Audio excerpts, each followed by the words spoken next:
ನಮಸ್ತೆ ಎಲ್ಲರಿಗೂ. ನಾನಿವತ್ತು ಪನ್ನೀರ್ ಗ್ರೇವಿ ಮಾಡ್ತಾಯಿದ್ದೀನಿ. ಗ್ರೀನ್ ಮಸಾಲ ಮಾಡಿ ಪಾಲಕ್ ಪನ್ನೀರ್ ಮಾಡ್ತಾಯಿದ್ದೀನಿ. ಅದಕ್ಕೆ ನಾನು 400 ಗ್ರಾಮಷ್ಟು ಪನ್ನೀರ್ ತಗೊಂಡಿದ್ದೀನಿ.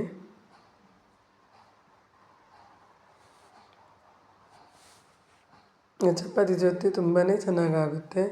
ಆಮೇಲೆ 1 ಕಟ್ಟಾಗುವಷ್ಟು ಪಾಲಕನ್ನು ಚೆನ್ನಾಗಿ ಕ್ಲೀನ್ ಮಾಡಿ ಅದಕ್ಕೆ ಸ್ವಲ್ಪ ನೀರು ಹಾಕಿ ಅದನ್ನು ಕುದಿಲಿಕ್ಕೆ ಇಟ್ಕೊಳ್ತಾ ಇದ್ದೀನಿ.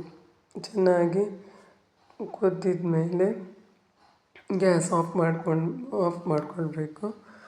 ಆಮೇಲೆ ಅದನ್ನು ತಣ್ಣಗಾಗ್ಲಿಕ್ಕೆ ಬಿಡಬೇಕು. ಆಮೇಲೆ ಟೊಮೊಟೊ, ಈರುಳ್ಳಿ ಒಂದು ಪ್ಯಾನಲ್ಲಿ ಎಣ್ಣೆ ಹಾಕಿ ಫ್ರೈ ಮಾಡಿಕೊಳ್ಬೇಕು.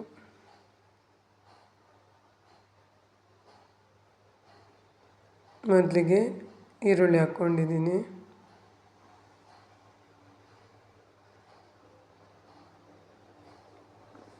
ಆಮೇಲೆ ಚೆನ್ನಾಗಿ ಫ್ರೈ ಮಾಡಿಕೊಳ್ಬೇಕು. 2 ಕಾಯಿ ಮೆಣಸು ಹಾಕ್ಕೊಂಡಿದ್ದೀನಿ. ನಿಮಗೆ ಎಷ್ಟು ಖಾರ ಬೇಕೋ ಅಷ್ಟು ನೋಡಿ ಹಾಕ್ಕೊಳ್ಳಿ. ನಾನಿಲ್ಲಿ 2 ಹಾಕ್ಕೊಂಡಿದ್ದೀನಿ. ಆಮೇಲೆ ಟೊಮೊಟೊ 2 ಹಾಕ್ಕೊಳ್ತಾ ಇದ್ದೀನಿ. 2 ಈರುಳ್ಳಿ, 2 ಟೊಮೊಟೊ ಹಾಕ್ಕೊಂಡಿದ್ದೀನಿ ಫ್ರೈ ಮಾಡಲಿಕ್ಕೆ. ಆಮೇಲೆ ಗರಂ ಮಸಾಲ, ಚಕ್ಕೆ, ಲವಂಗ, ಸೋಂಪು, ಏಲಕ್ಕಿ ಎಲ್ಲ ಫ್ರೈ ಮಾಡ್ಕೊಳ್ಬೇಕು ಅದ್ರ ಜೊತೆ.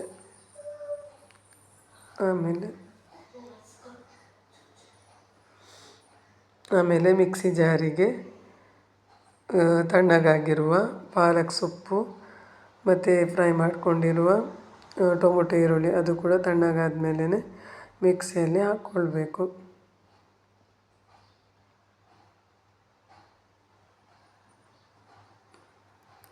ಎಲ್ಲ ತುಂಬ ಚೆನ್ನಾಗಿ ನೈಸಾಗಿ ರುಬ್ಕೊಳ್ಬೇಕು ಪೇಸ್ಟನ್ನು. ನೋಡಿ ಈ ಥರ ಎಷ್ಟು ನೈಸಾಗಿ ಬರಬೇಕು. ಆಮೇಲೆ ಒಂದು ಪಾತ್ರೆಗೆ ಇದು ಹಾಕ್ಕೊಳ್ತಾ ಇದ್ದೀನಿ, ಬಟರ್ ಹಾಕ್ಕೊಳ್ತಾ ಇದ್ದೀನಿ. ಬಟರ್ ಹಾಕಿದ ಮೇಲೆ ಅದಕ್ಕೆ ಸ್ವಲ್ಪ ಕೊತ್ತಂಬರಿ ಸೊಪ್ಪು ಹಾಕ್ಕೊಳ್ತಾ ಇದ್ದೀನಿ. ಅದು ಫ್ರೈ ಆದಮೇಲೆ ಅದಕ್ಕೆ ನಾನು ಮಿಕ್ಸಿ ಮಾಡ್ಕೊಂಡಿದ್ದೀನಲ್ಲ ಪಾಲಕ್ ಮತ್ತು ಟೊಮೊಟೊ, ಈರುಳ್ಳಿ, ಕಾಯಿ ಮೆಣಸು ಅದನ್ನು ಹಾಕ್ಕೊಳ್ತಾ ಇದ್ದೀನಿ. ಅದು ಚೆನ್ನಾಗಿ ಕುದ್ದು ಫ್ರೈ ಆಗಬೇಕು.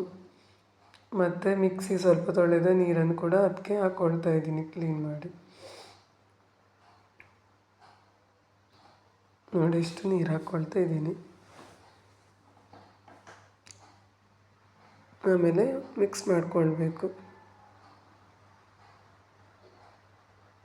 ಉಪ್ಪು ಹಾಕ್ಕೊಳ್ತಾ ಇದ್ದೀನಿ ರುಚಿಗೆ ತಕ್ಕಷ್ಟು, ಅರಿಶಿನ ಹುಡಿ, ಆಮೇಲೆ ಮೆಣಸಿನ ಹುಡಿಯನ್ನು ನಾನು ಹಾಕ್ಕೊಳ್ತಾ ಇದ್ದೀನಿ. ಮನೆಯಲ್ಲೇ ಮಾಡಿರುವಂಥ ಇದು ಮಸಾಲ ಪೌಡರ್ 1 ಚಮಚದಷ್ಟು ಹಾಕ್ಕೊಂಡಿದ್ದೀನಿ. ಯಾಕೆಂದರೆ ನಾನು ಕಾಯಿ ಮೆಣಸು ಕೂಡ 2 ಹಾಕಿದ್ದೀನಲ್ಲ. ಆಮೇಲೆ ಅದಕ್ಕೆ ಸ್ವಲ್ಪ ಮೆಣಸಿನ ಹುಡಿ ಹಾಕ್ಕೊಳ್ತಾ ಇದ್ದೀನಿ ರುಚಿಗೆ. ಆಮೇಲೆ ಬಟಾಣಿ ನಾನು ಮೊದಲೇ ಬೇಯಿಸಿಟ್ಕೊಂಡಿದ್ದೆ. ಆ ಬೇಯಿಸಿಟ್ಕೊಂಡಿರುವ ಬಟಾಣಿಯನ್ನು ಕೂಡ ಹಾಕ್ಕೊಳ್ತಾ ಇದ್ದೀನಿ. ಆಮೇಲೆ ಕ್ಯಾಪ್ ಕ್ಲೋಸ್ ಮಾಡಿ ಚೆನ್ನಾಗಿ ಕುದಿ ಬರಬೇಕು. ಚೆನ್ನಾಗಿ ಕುದ್ದು ಹಸಿ ವಾಸನೆ ಎಲ್ಲ ಹೋದ್ಮೇಲೆ ಪನ್ನೀರನ್ನು ಹಾಕ್ಕೊಳ್ಬೇಕು. ಎಲ್ಲ ಪನ್ನೀರನ್ನು ನಾನು ಹಾಗೆ ಹಾಕ್ಕೊಳ್ತಾ ಇದ್ದೀನಿ. ಚಪಾತಿ ಜೊತೆ ಅಂತೂ ತುಂಬಾ ಚೆನ್ನಾಗಾಗುತ್ತೆ. ನಾನು ಇದಕ್ಕೆ ಕಾಂಬಿನೇಷನ್ ಆಗಿ ಚಪಾತಿ ಮಾಡಿದ್ದೇನೆ. ರಾಗಿ ಮತ್ತು ಗೋಧಿ ಹಿಟ್ಟು ಮಿಕ್ಸ್ ಮಾಡಿ ಚಪಾತಿ ಮಾಡ್ಕೊಂಡಿದ್ದೀನಿ.